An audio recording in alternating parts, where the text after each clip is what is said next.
Good morning, everybody. Welcome back to A Trucker's Life. Of course, I'm Jorge Navarro. If you're new to the channel, welcome to the channel. If you've already been subscribed, welcome back, guys. Reason I'm being still a little quiet because it's still a little early in the morning. There's trucks over there sleeping. Well, the driver's in there sleeping, and don't want to make too much noise. They wake anybody up. Coming out to check out my load. Pretty cold this morning, and your boy forgot his jacket at home. Yeah. Last night when I was coming from the truck stop, I noticed that it was steaming on the top of this trailer. But this trailer, the reason it's doing that is because it's a hot product inside this trailer. So it's not necessarily a hazmat load because it's a hazardous chemical. It's because of the heat. So, but right now, I was going to show you guys this morning, but right now it's not steaming. So what can I say? Let's check out these pontoon boats, guys. Nice. Wish I could afford one, but I cannot. Guys, last night there was a truck, there was a Freightliner parked right next to me, and it had one of those nice chrome aftermarket bumpers that thing rattled all night. So I got up in the morning and I kind of put my foot on it gently. Wasn't trying to ruin the guy's truck or mess with the guy's truck too much. I mean, I don't know if it was bothering him too, but I kind of put my leg up against my foot up against the bumper a little bit, and it stopped. And I was like, oh, okay, something. So it's a two-piece, so it has these smaller, thinner pieces on the top part of the bumper, and I touched that, and the noise would go away. So I pushed it in a little bit, and it went away for the rest of the night. Yes. That was a success. But right now I'm gonna run in here and get me a cup of coffee so we can get on the road, go deliver this load, and head back to the house. Well, that's a beautiful Pete right there. She's an old one, but a pretty one. Beautiful, beautiful girl there. This guy's sticking out a little bit. Maybe a few feet.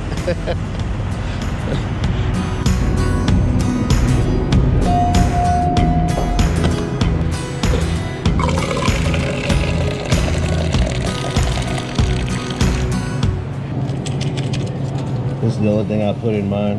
I don't put no sugar, but I put a bunch of these.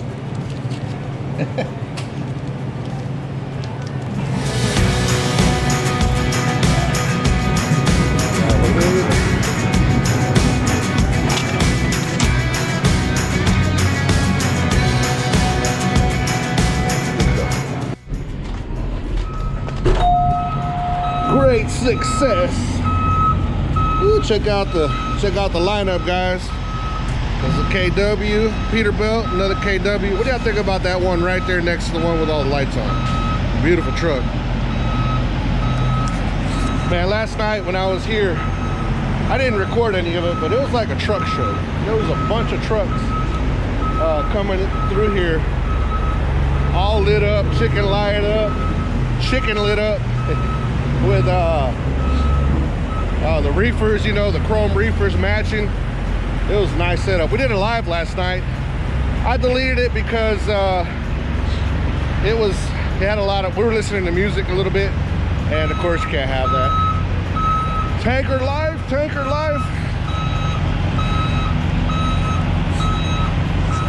Mr. Tanker life right there, backing up. But let's get back to the truck. Get to work.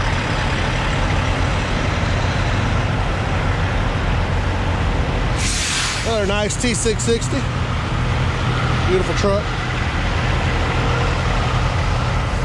Any truck can be beautiful as long as you work on it and make it look good. Well, at least that's what I've always said. Wonder what these things are. Flatbedders? What is this? Well, that's a nice Pete at the other end of this too. Nice. Again, the beautiful Pete, old school. I like those headlights, that's pretty cool. All right. Yeah, like I was saying, it was, oh, my bad, y'all were looking at the sky. Yeah, like I was saying, it was like a mini truck show here yesterday.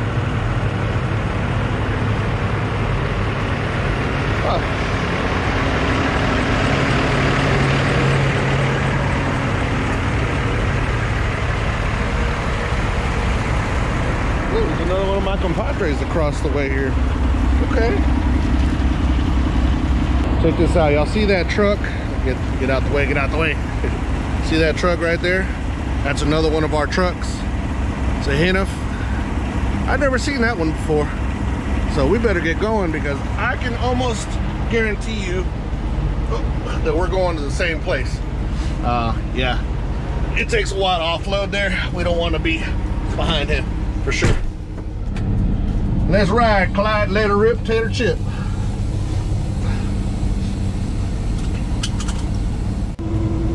Two of them KWs back to back. That's another thing I've never hauled, those whatever they're called, roll-offs.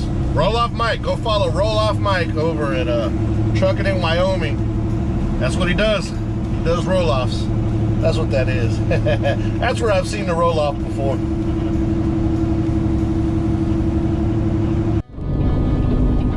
All right, just made it into Brentag, Henderson, Kentucky. Is it Brentag or Brentag? Brentag, I think is how you say it. Proper way.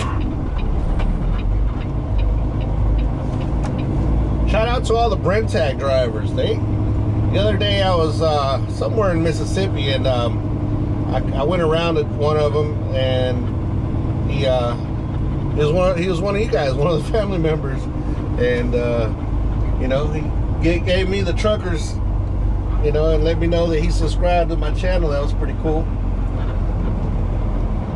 But shout out to all the Brentag drivers. And you know what? What it was is when I was going by his truck. Well, from far away, I was admiring most of the time. Brentag trucks are usually very clean, very neat, and I was just admiring that when I was going through. And happened to be that he was one of our family members, so that was pretty cool. But let me go in here and check in. I'm gonna have to watch videos. Been over a year since I've been here, so yeah. About your Brentag, gotta go. I'll be with you in just a moment. Yes, sir. One of very few places that still use radios. I haven't gone in yet. Yeah, this is one of very few places that still use CB radios. Very rare. Not something you see very often. But back in the days, we used to, I mean, radios were used at almost everywhere you went. That's how they got a hold of you when you were at warehouses, and when I was doing reefers and stuff.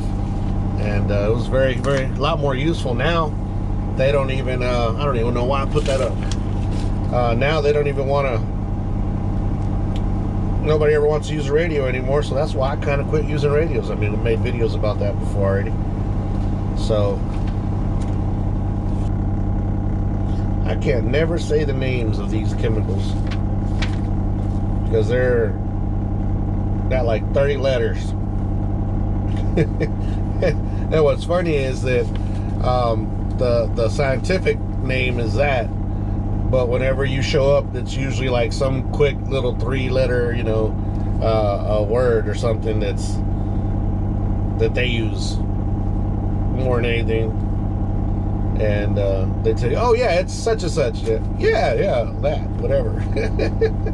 As long as all the numbers match.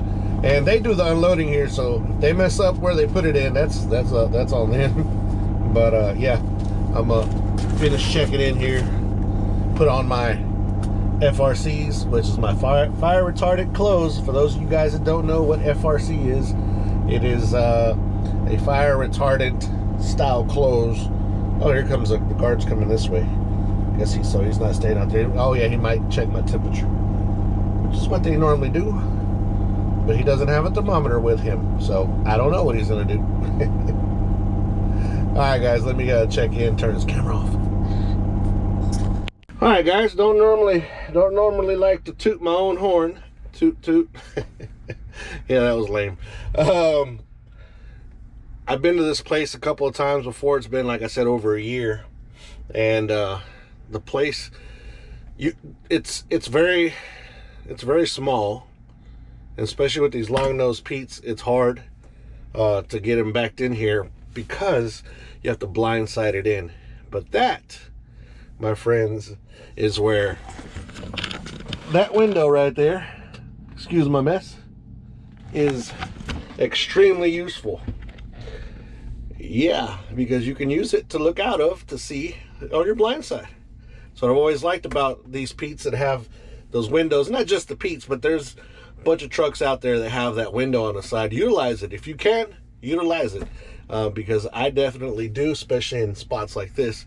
I'm not going to show, of course, we're inside the facility, but I'm not going to show any processing or area or nothing like that, just so you guys can see in front of me where I backed up. So I'll turn you all around real quick. So that's the spot, and that driveway right there is really, you can't get two trucks next to each other on that driveway. It's pretty much just one for a single lane driveway, and you have this building right here, or top of this building. It is a building. And you have that there in the corner, and you have the fence right there in the front. So it doesn't look as difficult by looking at it through the video, but when you're here, it can be a little tedious. And the guys were kind of surprised that I got it in here with one shot. So, you know, they came over and looked at me. They're like, very nice. You've been here before, right? It's like, yeah, I've been here once before. But, well, not once, more than once. But, like I said, it's been over a year, and I said that third time now. But these are just things that kind of stick to me, and I knew that this was going to happen here, so just prepare myself. I mean, what can you really prepare for? I mean, you've already been there, done that, but I guess mentally, I don't know. But yeah, I'm gonna get offloaded. They're already hooking up, and this product here, if it gets below a certain temperature, it freezes. Not that it freezes because it's a different term. It's a different meaning to it, I guess, when it comes to some chemicals. A lot of us think that freezing is always below 32 degrees. And when it comes to the chemicals, they call it freezing whenever it turns solid. Not necessarily because it's frozen or because it's freezing outside of cold, because of the cold temperature. It's mainly because that product at a certain temperature, it turns into a solid. And that's why this load is a hot load, because it was steamed when I picked it up, and it was at high temperatures, and it has to be offloaded at them high temperatures. If not, it will get, like I said, it will turn into a solid, and you're not going to get this stuff out of here. It happened to me one time before that I was here. I mean, you will get it out, but if you let it all get solid, it's going to take days for it to liquefy again.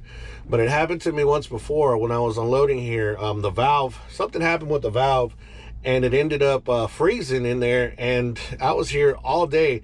And what they had to do is they have a steam line, and they put that steam line on that valve for at least 2 to 3 hours until it finally started liquefying again, and they were able to offload it, and the flow started up again. So not necessarily, like I said, it's kind of like what's something that you can compare to this? Kind of like honey, I guess you could say, because honey, whenever it's hot, warm, it's a liquid. And whenever it's wax, there we go, wax is the best example. Wax, when you heat it up, it's a liquid, it moves around a lot, but when it cools down, it doesn't have to be at 32 degrees, it turns into a solid, and that's what they call freezing in the chemical industry. And it also is cold sometimes, it depends, but on this particular product, it's kind of like wax. It gets it turns into a solid once it gets to a certain temperature. So anyways, let me get offloaded, and we can get back on the road and head back to the casa. All right, took every bit of an hour, guys, to offload. And what they actually make here is hand sanitizer. Big old vats of hand sanitizer. Because I asked the guy, I said, y'all been busy? He's like, oh yeah. I'm like, what do y'all make? I said, hand sanitizer. I'm like, oh, okay, yeah, y'all been busy, all right. But we're done. Let's get on out of here. Go scale out. Get our scale ticket, and then we should be done. Easy peasy. Thank you, sir. Thank you, you too. And ta-da!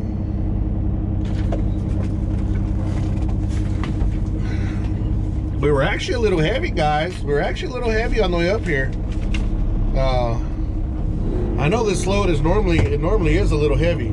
These ISOs, that's the problem with these things, man. Sometimes you get pretty heavy. I think I know why they didn't really mess with me on my way here. It was because every time I hit a scale, I was underweight, or I was good because I was low on fuel. But I ain't gonna tell y'all how heavy I was, but I was heavy. More so than the law allows. Not by much, but it also helps that this is a spread axle trailer, so it lets the weight disperse better. It's the only thing I like about these spread axles, but pulling them, it beats you up, especially because they're not air ride, they're all spring ride. Spring suspension. Alright guys, we'll put it in the wind.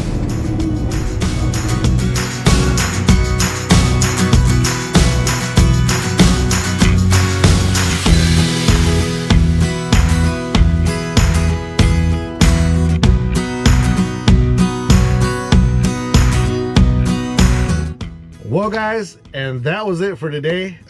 It's been a long day, but the most amazing thing was at the end of this video, the end of the day, the end of my day. For those of you that watched the live, I was parked. I'm parked right now, as you can tell. I'm moving my hands and I'm parked. Anyways, I was parked, and I noticed a police officer that was parked, and he was looking at cars. Basically, he was facing traffic and watching traffic coming into this small town, Linden, Texas. And I started off by kind of making fun of, well, not really making fun of it, just saying, let's watch this police officer, see what he does. And what I was noticing is that he kept turning on, as trucks would come into town and they were going a little fast, he would turn on the lights and he would flash them so they would slow down. He wasn't pulling anybody over. So at first I was like, let's watch this police officer pull people over. And then I was like, well, no, he's actually kind of cool. He's actually just flashing his lights and telling them to slow down. After the live, I went over there. I say over there like y'all can see. He was parked, and I went over there to talk to him. He was not doing traffic anymore. He was actually parked at the gas station where I'm at now. Went over there and just told him what I was doing, and that was that. I came back to the truck. I was here about to lay down, go to sleep, and he came over, and I got off the truck, and we had the most amazing conversation that two civilized people could have. And I felt like I known this young man for a long time. Young man because he was in his late 20s, mid to late 20s. And the story, he's a part-time police officer here in Linden, and he's going to school to be a nurse, and he's a single dad. And just the time that we took, see, God does everything for a reason, guys. God puts everybody together for a reason. And a lot of people may say, what's the reason? Well, it put two people together that may have different perspectives of each other, may think different things of each other, but without having that conversation. It's all about the conversation, guys. All about the conversation, being courteous, being professional with people, and it turns out to be amazing. So, you know, he came over, we had this amazing conversation about life, about some of his stories. He's also a military. Thank you for your service again. Zach, Officer Zach, well, his last name, I didn't get it, let's see, his last name, I have it right here. Kennington, Officer Kennington, from Linden Police in Linden, Texas. It was amazing to have this conversation with you, and the perspective you had in life, which is a lot like what I have in my life, and just to be a positive person, to continue moving positivity, and not being that person that everybody thinks you are. To me was a young man, to me it was a lesson well learned, and you coming over and having this conversation with me, and we exchanged numbers, and we're gonna keep in touch with each other. All this to me was amazing. Today has been a great day. It's been an amazing day, and I was running out of time. I had pulled into another parking spot, or another truck stop, didn't have any room, so I ended up leaving there, and just chance and just circumstances, and God puts people together, guys, whether you believe it, like I said, or not. And I had this great conversation with Zach, and man, hey, keep your thing going, stay positive, finish out your school, take care of your kids, and I admire you for what you do, and thank you for your service in the military. Thank you for your service as a police officer, and it was amazing. With that being said, guys, thank you guys again for being here with me. Those of you that joined me on the live, thank you so much for being on the lives. The past 2 lives that I've done, we had an amazing conversation with everybody. Thank you guys so much. Anybody contemplating suicide, 1-800-273-8255. We know that we lose a lot of military men and women due to suicide. That's the same number. Call that number, and somebody can get you help. Look out, talk to friends, talk to family. We all want to help for you to continue to be in here with us, military men and women. Thank you so much for your service. See you guys on the next video. Peace. I'm out of here.